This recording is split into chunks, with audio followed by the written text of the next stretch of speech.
really appreciate you being here tonight, giving up a little bit of time on a Tuesday evening to come here and have this conversation. So I think yeah, there we go. Okay. So I am Justin Roebuck, county clerk, registered of deeds. This is Katie Sims, your elections coordinator for the county. We also have an awesome crew on our team. Renee Kuiper is our chief deputy county clerk. She does a lot with elections as well. We have Quentin Proctor in the back corner there, who is our election intern for GPSU. We have Simone Johnson, our elections team, Madison Schneid, also on our everything team. Madison does so many things, including like keeping my life straight sometimes for me. So that's very grateful for all of her tech skills. We are joined as well. We're doing this a live stream on YouTube for people to just tune in. So we want to say hi to anyone and everyone joining us there. And we really do want to make this about a conversation. So you have note cards on your seats. Feel free to grab a couple of extra note cards if you need them.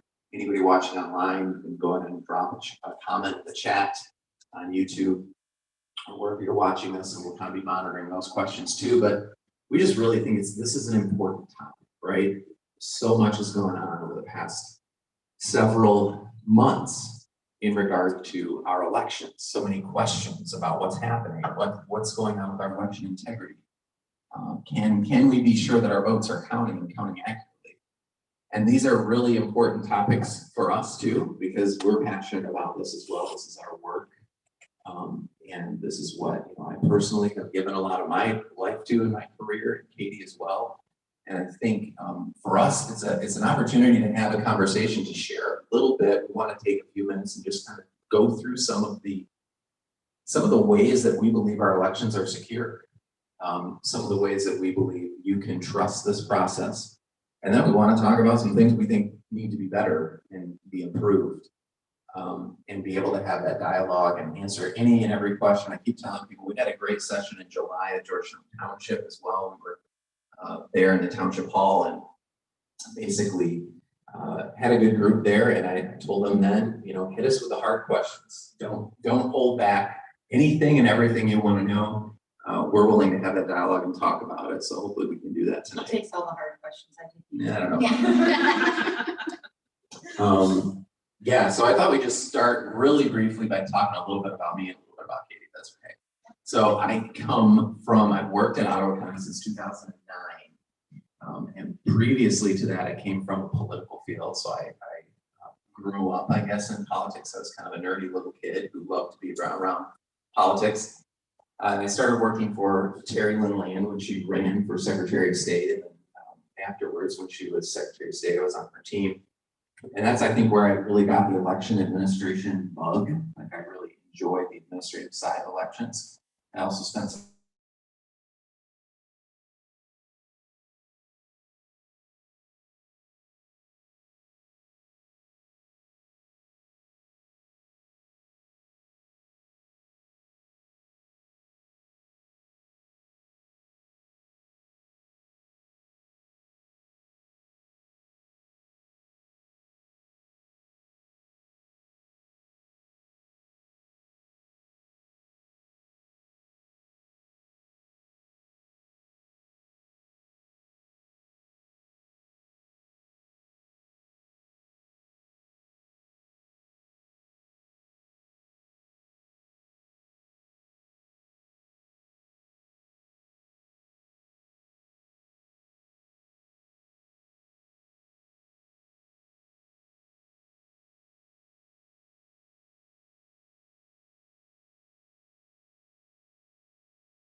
public. So we have several different parties who might be watching. A poll watcher is anyone who's just observing the process. A poll challenger has a few different rights and responsibilities, but they are also allowed to, they're usually appointed to that county board of the precinct ahead of time, and they are able to watch and observe the process, challenge things, so on and so forth.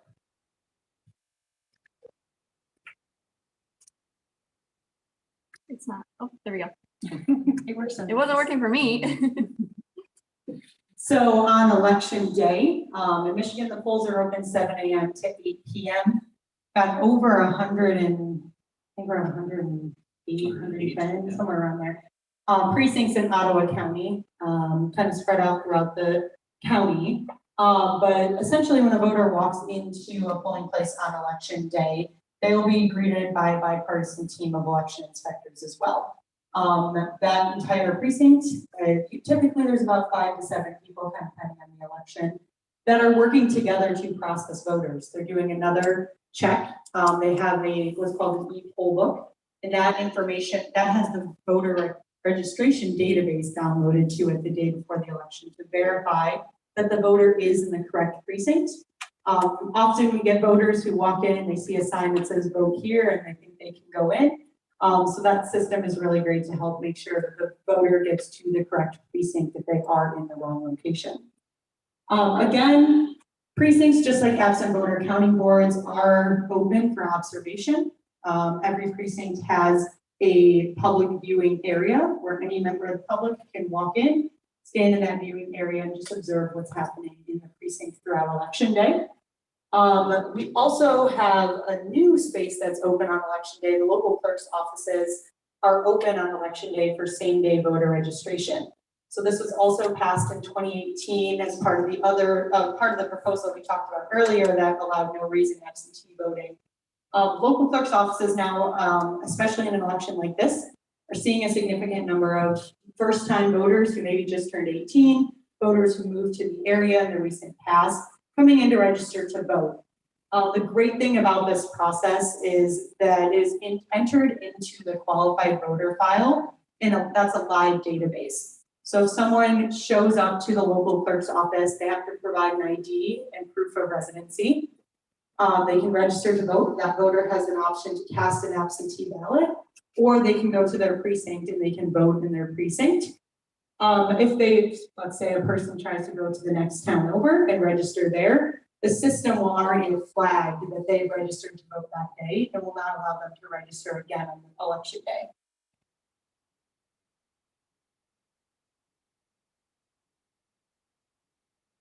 So, election results. So this is where our office plays a big role on election day, aside from assisting our local clerks throughout the day. As results roll in on election night, right now, Ottawa County uses a secure wireless transmission to receive our unofficial election results. Those come to us from the precinct level. That's what we are reporting out through our IT department on our website on election night. Throughout the night after the polls close, contrary to popular belief, we are there for several hours after 8 p.m. But once we receive all of our results, our precinct workers are all packing up, verifying, sealing all of their documents throughout the day. That is brought to a receiving board, which is a bipartisan group of election workers as well. They're verifying everything from the precinct, all the documents, ensuring that all the documents are sealed properly as well. And then that information is brought to our office, the county office, on election night by the local clerk. So again, we're verifying seal numbers, that everything was transported properly. And we get what we refer to in Ottawa County as a V drive. It's a removable media stick that contains the results of the election. And that is how we get the unofficial results to our county board of canvassers.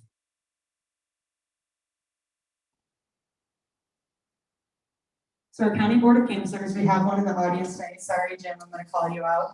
Jim is the chair of our county board of canvassers right now. He and the other 3 Board of County Canvasser members, there's 2 Republicans and 2 Democrats, they head to our office the day after the election and work for up to 14 days following the election, independently verifying several documents from the precincts. So some of the things that they're reviewing is, does the number of ballots that were cast match the number of voters that were issued a ballot? It's an important thing that they're verifying that that information does match. They're verifying that election workers took the oath of office and if they signed that they took the oath of office. If there are any write-in contests, which we saw quite a few in the August election, we had several people running for governor as a write-in. They are actually the ones making the determinations there. They review all of the write-in votes and verify that, yes, that is a valid write-in vote. So once they go through all those precincts, that's when they sign off on the Canvas document, which is the official totals of the different races in Ottawa County. It's definitely an important, hugely important step in our process, that audit. Once that certification has happened, we're not actually done with the election either. We are conducting post-election audits as well. So beginning in 2012, that's actually the statute that required post-election audits passed in 2012. It was then enshrined in the Michigan Constitution in 2018. And post-election audits are a pretty detailed process. So it is a selection of precincts, a randomly selected roughly 10% of all of our precincts, where we go into a 77-point checklist of what we are actually checking. There's a number of checks and balances in that process. We're actually doing a hand count verification of ballots. So we take the ballots, we count every ballot in that precinct to ensure that it matches what the poll book total said, what was certified by the Board of Canvassers. Then we count the applications to vote. So every voter, whether you're an absentee voter or an in-person voter, submits an application to vote. So we have to make sure that those are properly completed and that they also match the total number of ballots. And then we are also hand count verifying selected races as well. There's randomly selected races on the ballot that we have to look at and verify and make sure that the machine totals actually match the totals that are on the physical ballots. And so when we look at that, for example, in the 2020 election, that was a significant, large turnout election. We had almost 175,000 voters. We counted 18,000 ballots by hand. We verified 18,000 applications to vote by hand. And we obviously verified the presidential race in that audit, as well as the US Senate race. And in both of those cases, it was 100% match to what the machine total actually reported. But it's so good to be able to see that and actually verify that information. It's an important piece of the process. So that's kind of our rundown of the life cycle of an election. And I do think it's important to, as we've talked about some of the ways that we are a solid process with a lot of checks and balances and a lot of ways that make us secure. I think there are also ways that we can be better. One of those big significant things for me is transparency. We need to be able to increase the transparency. Looking at changing, for example, our absentee counting board rules to allow for additional processing times and fewer restrictions. And actually the legislature just did part of that. Just last week, actually, the legislature and governor signed a law that would allow for a couple of additional days of what we call pre-processing absentee ballots for larger communities. So it's kind of a selective piece of legislation, but I think it affects the vast majority of people who take a lot of time. The reason that I say this is transparent is, we have situations where if you can begin counting ballots at 7 a.m. on election day, and you've got 15 or 20,000 ballots to count as an absentee counting board, you will be going into the next day counting those ballots. The workflow process just demands it. And there are a lot of checks and balances in that counting process that we need to follow.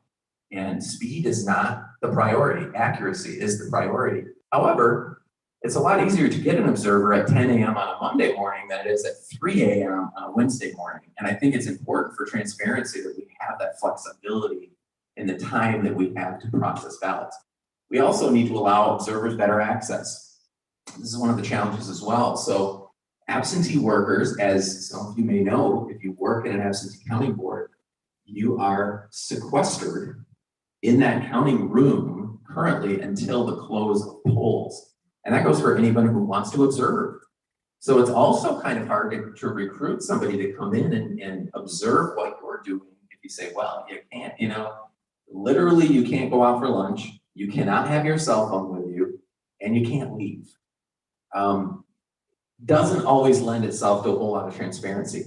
And so I think those are important functions as well. I believe we need to require training for election worker, or for poll challengers. So challengers currently do not have any required training there. So they can walk into a situation with very little knowledge and understanding of what's happened. And I think we saw a lot of that in the 2020 cycle, and we continue to see that, where it's frustrating for the challenger because they see things that they don't understand and think could potentially be incorrect or wrong.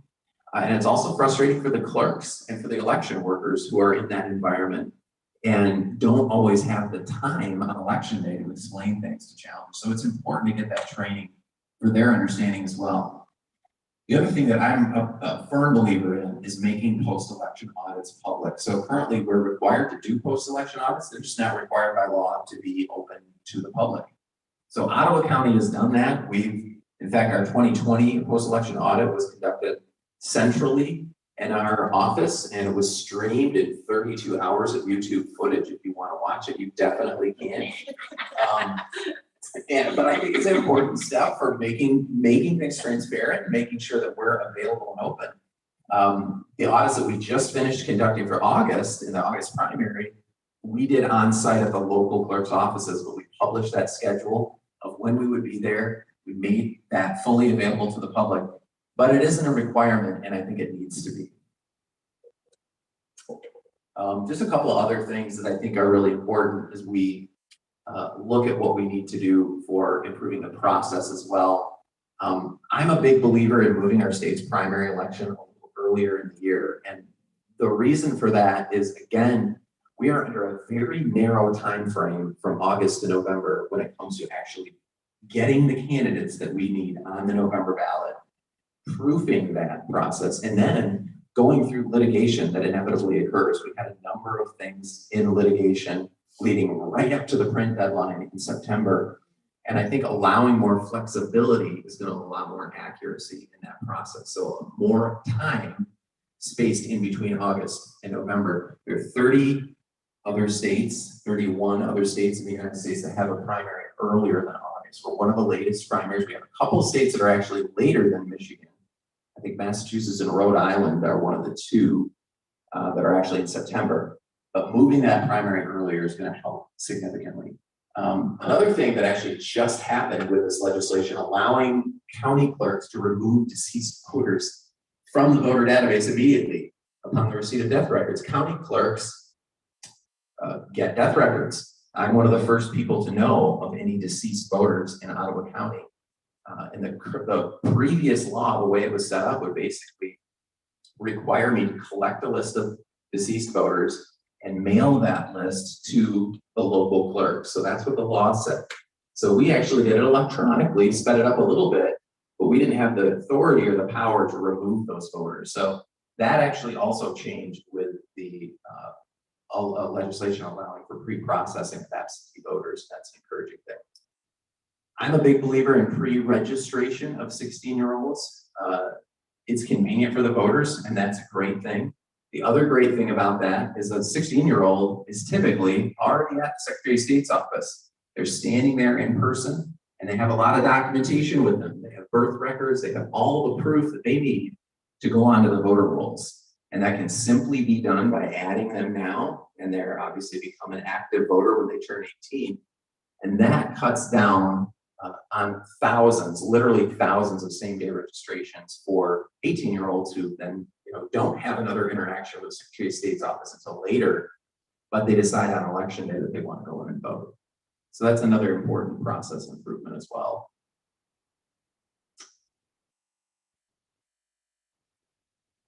Is this your slide? Oh, it's mine. Okay. Oh, okay. Election offices need funding. This is really a critical point. In 2016, we were designated as critical infrastructure by the Department of Homeland Security. And when you think about it, I am maybe a little biased, but I do believe elections is a critical infrastructure in the United States. This puts us in the classification with other critical infrastructure elements of US government, like nuclear energy, for example, transportation, things that we need to function. And yet, as a funding source, we are literally looking at an average. US election offices across the country represent 2% or less of their municipal budgets. It's pretty extraordinary when you think about that. And again, I think so much has changed over the past 10 or 15 years in elections, but the funding issues have not really caught up to that process. So we have municipal governments spending significantly more money on parking infrastructure than they spend on election infrastructure. And so I think that's really an important level that we need to be able to be at as well with funding our elections. And I will put in a plug and say I'm very, very grateful for our leadership in Ottawa County. We have been funded well in our office and our operation. And I believe a lot of our local municipal clerks are funded well as well. But I think this is a statewide problem, and it's certainly a national issue. So I think that's all we have. But I definitely am interested in hearing from you for any questions, any feedback that you might have. Again, I think we have we have a lot of commonly asked questions, right? That we're talking to folks kind of on a daily basis. We answer emails and phone calls from people who are concerned. Just to get us started, maybe somebody got this question, so I apologize for taking it from you. But one of the questions that we got this week was a gentleman by the name of Eugene something, the president of Connect Technologies. Connect is a software company that operates in the United States, and they're pretty big in some states with an infrastructure for basically voter database management. So Connect is a tool that is used for electronic poll books. It's a tool that's actually used to keep for some states and some municipalities to keep track of their voter rolls, their voter records. And so this gentleman was in Michigan, and he was actually arrested in Michigan on felony charges for a breach in data that occurred in Los Angeles County, California. So it was a fairly significant data breach. Connect is somehow, there's a claim that they're somehow tied to their servers operate in China. I'm not sure exactly how much accuracy there is of that. I haven't researched it. But we've gotten a lot of questions about Connect, and we do not use Connect. Very, very few municipalities in Michigan do, because our voter database is maintained by the state of Michigan. So the voter database is called the Qualified Voter File. It's an in-house platform. It's built by the Department of Technology Management and Budget at the state. It has been since the late 1990s. We went through a pretty major overhaul in the mid-2000s, I think 2015, 2016. That added a lot of additional security elements to it, because at that point it's kind of a legacy system. So we have multi-factor authentication. We are also managed by the Michigan State Police Cyber Security Unit, advises the Secretary of State on best practices. They do assessments of local officials who use the Qualified Voter File. You have to be a deputized, you have to be either a clerk yourself or a deputized person. You have to, obviously there's a number of steps that you have to go through on the training side. You have to sign a waiver in order to get access to that information. So I'm very confident in the security of the Qualified Voter File in Michigan, very happy with it. We also manage through that system the electronic poll books that are used across the state of Michigan. So anyway, that's a question that we've been getting quite a bit this week. Do we have any online questions? I'll have you go around and pick up your cards from the courthouse. Okay, well, online people, get to it. I will say, on the topic of voter registration, we get quite a few questions from voters as well about ERIC. That stands for the Electronic Registration Information Center system. I don't know. Center. So that is a multi-state. Right now, I believe there's 33 states that are part of that system. And what it is a cross-check system in each state that is a voluntary participant of it. We share the funding to fund the process. And it is a cross-state check to verify if someone is registered to vote. Let's say they have a house in Florida. They move there, registered to vote there. It notifies us in Michigan that that person is registered in another state so that we can remove the registration here in the state. The system also does a cross-state check to ensure that no one casts a ballot in two states. So if they're registered to vote in another state, we get that information. If they tried to cast a ballot in that state, we also get that information. It's a system that Michigan joined in 2019, maybe. It's been a few years now. The Secretary of State's office gets monthly reports from that system. It gives us as election officials some really credible information to be able to keep our voter registration database up to date. I would say too, that's probably one thing. I'm not a huge proponent of federal government involvement in elections because I think there's something really to be said for the federalist system that we have where states really do control their own elections. I think the decentralization is sometimes challenging, but it definitely makes us better for it, I think, and more secure. But one of the things I do really think the federal government could do well is actually providing that cross-check system, not even needing a national database, but simply mandating, requiring that all 50 states participate in a system where that data is collected and cross-verified. You know, the good news is Michigan is partnering with those 33 other states, and most of those states are states that we have a lot of common movement doing. So Ohio and Illinois, Wisconsin, Arizona, Florida.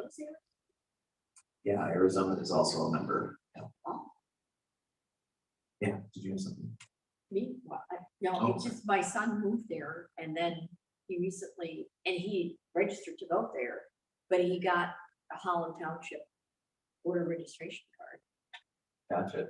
was- So, Okay. oh, It likely was a cancellation countdown notice. So this is a federal notice process where if a clerk receives credible information that someone's moved to another jurisdiction in the state or to another state, they're required to send a postcard to that voter. It's just, it adds them to the system of what we refer to as a countdown, cancellation countdown. And if that voter does not vote in 2 presidential cycles, then they are removed from the voter list. But once they're put on that countdown clock, they are put into the system as a challenge status voter. So they would have to verify residency again before they can cast a ballot. and that is something that we get a lot too. And I think especially when 2020, obviously every registered voter in the state of Michigan got an absentee ballot application. But then we also just had redistricting occur, which does every 10 years. And part of that 10-year process is every local election official, your local clerk, mails a voter ID card to every voter that says, you know, here's your new district information, here's the precinct where you go to vote. And that information, I think, you know, as Katie was talking about the cancellation countdown, it's kind of unsettling if you get you lived in your house for a year and suddenly you get a absentee ballot application to somebody who you don't know but has your address, and it causes people to question. And part of the challenge that we deal with as registration officials is actually in Michigan, we're fortunate because our driver license file is connected to the voter file. So what that means is if you have a Michigan driver's license or state ID and you change the address there, your voter address is automatically updated with that. But if for whatever reason that doesn't happen within the state of Michigan, if you move out of state, if maybe you're elderly and you don't have a driver's license anymore and hasn't been updated with a recent move, it's hard for us to get that information. So the cancellation countdown is a way that when we get notified by the post office that someone has moved, we're required by federal law to give them that opportunity to say, we've received some, verifiable information that you may not live here. Do you? So a voter can sign that and say, yes, and that's forwardable mail, by the way. So that piece of mail can get forwarded to your address. A ballot cannot. A ballot does not forward. Postal Service does not forward those. But that cancellation notice does. So you can sign it and say, yep, I'm moved. I don't live there. And that's great. We can take you off the rolls immediately. If you don't sign it, we have to wait 2 presidential election cycles. So up to 8 years for someone to come off the voter rolls. They're flagged in the system. They're marked in the system as needing to verify information. But that is unsettling to voters, and I understand that, right? Because we have a process that was set in place by federal law under the Voting Rights Act to try to prevent people from needlessly being removed. But also in Michigan, we have same-day registration. So we have a security check in place that if you accidentally got removed, you can still register to vote and even cast a ballot on election day. So. I have a question regarding like your follow-up of the Board of County canvassers. And then you talked about post-election audits. Is that two separate things? That's a great question. So it is two separate things. Yeah, so the question was, is the Board of County canvassers separate from the post-election audits? It's a great question. The answer is yes. So our Board of County canvassers, there's 2 Republicans, 2 Democrats in every county. They are working together, bipartisan teams, to verify all of the information from the precinct, and then they certify the election so that it is official results. Once we get that we get randomly selected precincts that we at the county level conduct the post-election audits. So we've got a checklist for both the precinct and we have a checklist for an absent voter county board. So if a precinct ran an absent voter county board, we're also verifying that information from the absentee ballots for that precinct as well. So we're checking the precinct, the in-person election day voters, and then the absentee ballots as well. Great question. So it's kind of amazing because post-election audits are relatively new across the United States. We've had, I think, the longest running state that's done post-election audits, I want to say, is California and then Colorado, but that's only been in the past probably 15 years. So it's interesting, and it's a big move forward for transparency and accuracy and verification of the process, and I'm a big proponent of election audits. The Canvas has been around since the beginning, and that's really also fascinating if you're a nerd, because we have a permanent file in our office, in our vault. We have all these beautiful old books with, written in quill and ink, and have some fascinating election results in there to take a look at. Like the one time that Ottawa County voted Democratic in a presidential election was in 1864. And we voted against Abraham Lincoln. So there you go.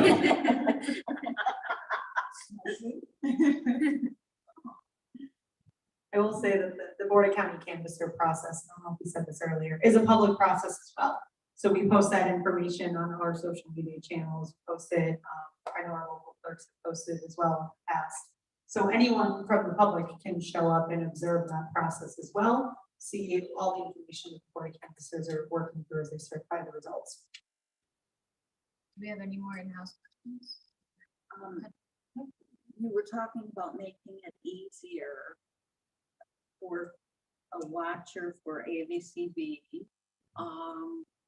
Is that already? I mean, it is, somebody can sign up to be a watcher with it. I mean, that's already legal and okey-dokey.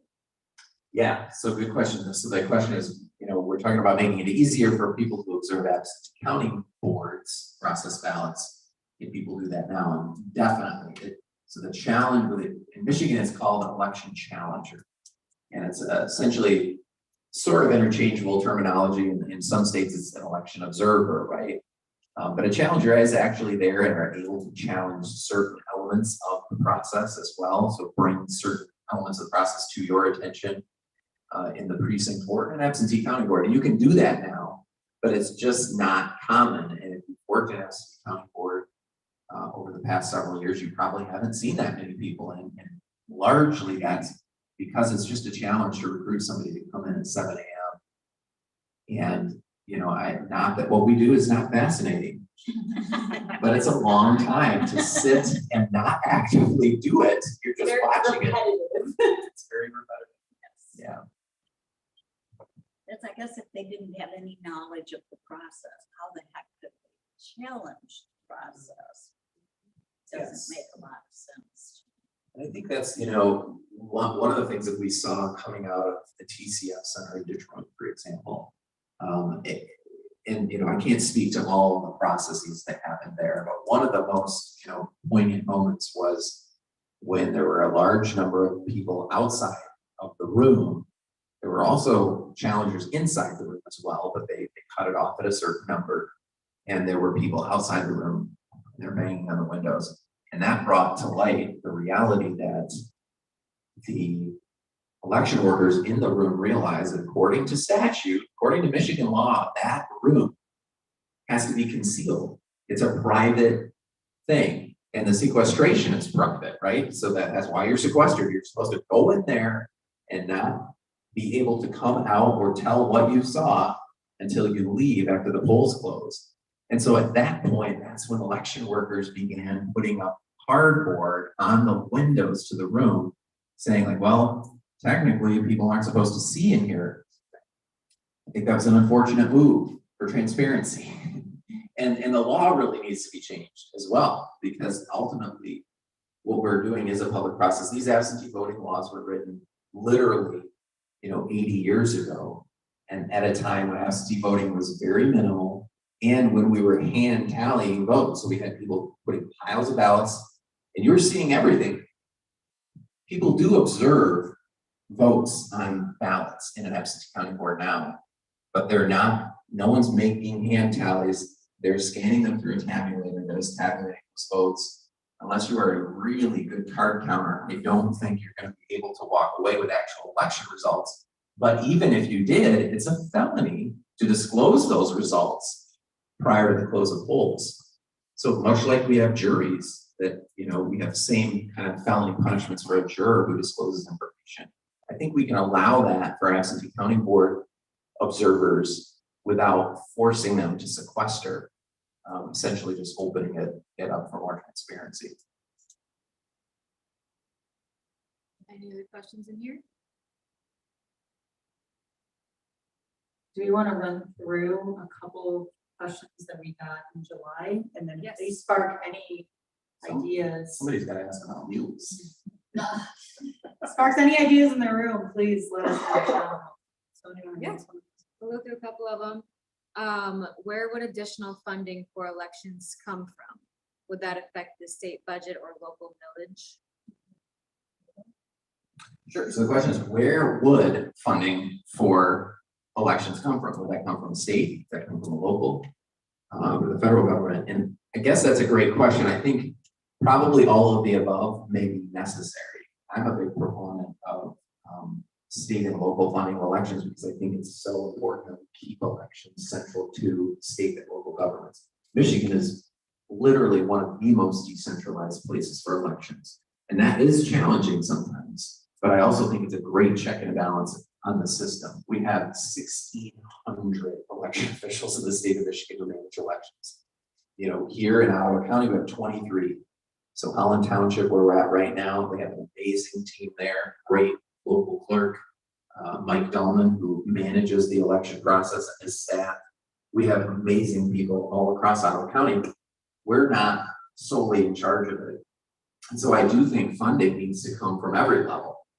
And I think local governments across the country need to recognize this is their responsibility as well. All right.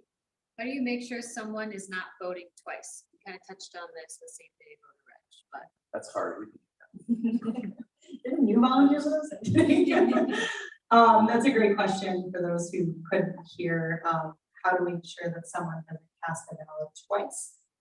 Most often we get this question in terms of how do we know that someone didn't cast an absentee ballot ahead of election day and then head into their precinct and cast the ballot in person? So as we mentioned before, the qualified voter file is a live database. So when a voter turns in an absentee ballot application, that's recorded in their voter profile. And then that system is downloaded onto a laptop. It's the e-poll book that is used in a precinct on election day. So if a voter were to submit an absentee ballot ahead of election day and head into a precinct, when the election worker pulls up their information, they're going to see that that voter has already been issued and returned their absentee ballot. So at that point, we know that voters cast the ballot in that election, and they would be sent away from the precinct since they've already exercised their right to vote that election. That's a great question. next, go ahead. Yeah. Very good. The you mentioned that you would love that 16-year-old pre-registration. Is that already happening? I mean, I think that's a great idea too. Or is that something still to be initiated? And that essentially pre-registration of 16-year-olds needs to be a legislative change. And that's currently not happening. One of the things that proposal 3 that passed in 2018 did. So proposal 3 expanded absentee balloting to allow for anyone to vote absentee and not require a reason. Previously, you had to have a reason. So you had to be over 60 or out of the community or so forth. Another piece of that proposal, though, allowed for what we call automatic voter registration. And that is essentially, instead of an opt-in system at Secretary of State's office, it's an opt-out. So if you go to the Secretary of State's office for a transaction and you're of legal voting age, and with Real ID, we even have more verification in the system of US citizenship, where we didn't have that piece before. So if you have a Real ID, you have a transaction with Secretary of State's office, under the constitutional amendment that passed, you're now automatically on the system, unless you opt out, and you are given an option to opt out. But that does not pertain to 16-year-olds. Yeah. Next one, I sign my name different ways. How can I guarantee my signature will be counted as valid? So a signature verification has happened at the local clerk office, so they receive the application or the ballot back. We do see this happen occasionally, where if a clerk has a question about whether or not an absentee ballot signature matches, they do have the authority and most oftentimes do contact the voter to provide additional information so that they can verify the identity of that voter. One of the things that we actually didn't list it up here, but a lot of other states have a software program that the ballots are scanned through, and that signature is checked and it's held to a certain threshold of accuracy. Signature has to match 70%, 80%, whatever the state's legislature has set as the standard. Right now, this is all a manual process that's done in Michigan for a wide variety of reasons. One of them is it is cost prohibitive for a lot of the local, 1,600 election officials to have a cost prohibitive software system that allows for that type of verification. It's easy. So that's something we would like to see happen here. That's a great question. And one of the benefits too in having a lot of local, we have 220,000 registered voters. We have 23 clerks who are in charge of those voters in their own communities. And these clerks spend an enormous amount of time on signature verification. It's happening right now, literally probably right now at 7 o'clock. Because ballots are coming back. We've issued over 50,000 absentee ballots already for November. Those ballots are coming back. Last I checked, over 3,000 returned. And the clerks in our communities are checking those signatures, looking at the signature on the qualified voter file, and calling those voters in that doesn't match. And that is a very time-intensive process, but it is successful and effective. And we've seen it work because we've identified problems and identified signatures that haven't matched through that process. So it's a great question. Next one, I got multiple applications to vote. How do I know that people won't fill out all the applications and get a ton of ballots? Another great question. For those who might not have been able to hear, the question was, I received several absentee ballot applications. How do I know that someone else won't fill it out and get ballots? It's a question we definitely heard a lot in 2020, heard a few times as we moved into 2022. The great thing about the qualified voter file is that the system is updated. So when a clerk pulls up a voter's information, verifies and issues them a ballot, it is noted in the system. So if another application comes in that voter's name, whether it was the voter submitting a second one, which we have seen, you can get an absentee ballot 45 days before an election.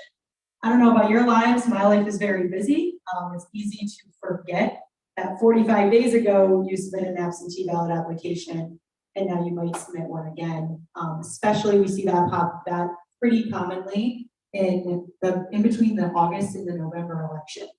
So in Michigan, we can use what's called a dual application. So ahead of the August election, you can make a selection on that application to get a ballot for August and November.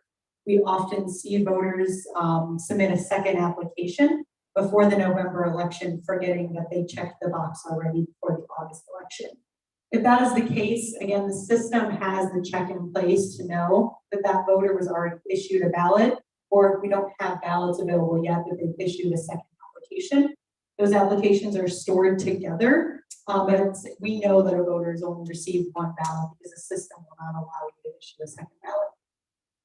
The two principles in the US that we follow pretty rigorously: one ballot, one vote.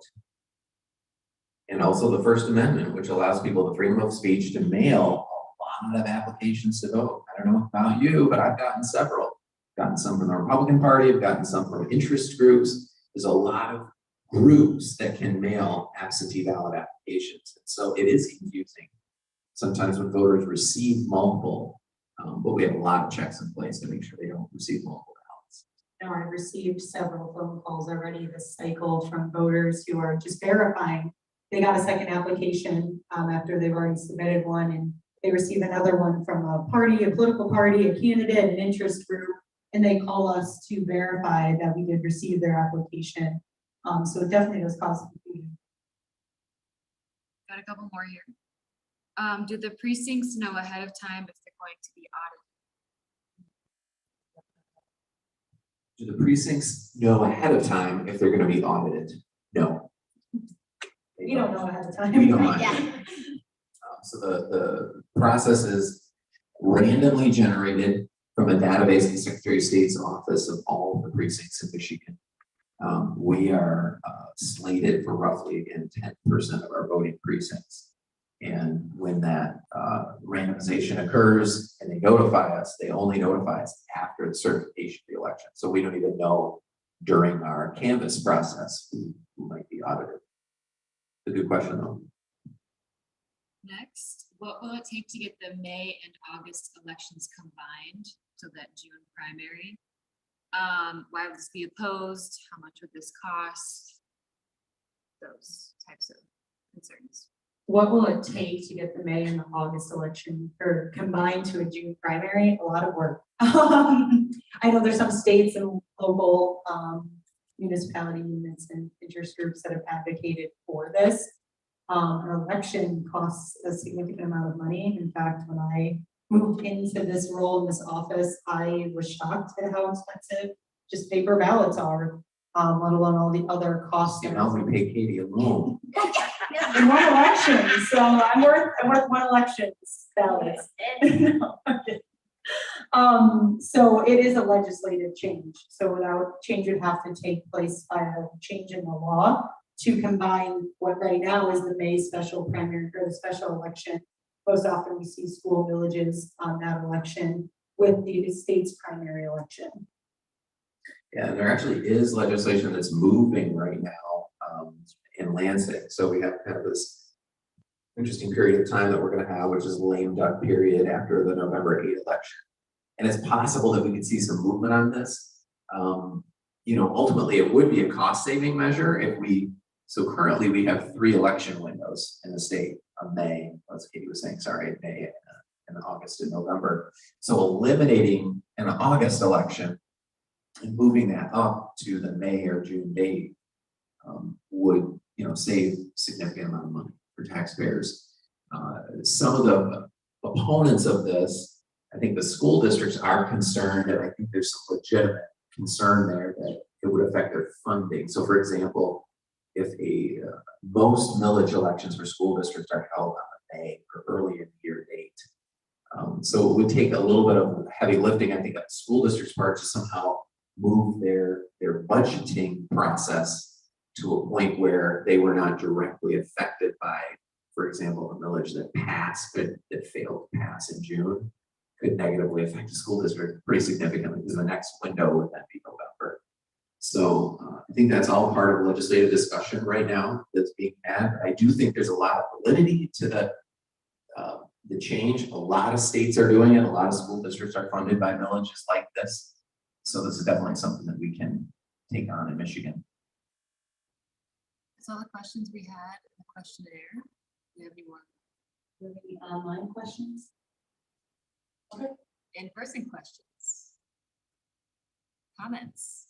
We're concerns? so glad that you guys came. I really appreciate the opportunity to just have a conversation with you. Talk a little bit more about what we do, and then obviously, I think you know where to find us as well. My info and Katie's info is at the back table, I know, on our website or social media. Please don't hesitate to follow up with any questions, comments, or concerns, or ways that we can help you.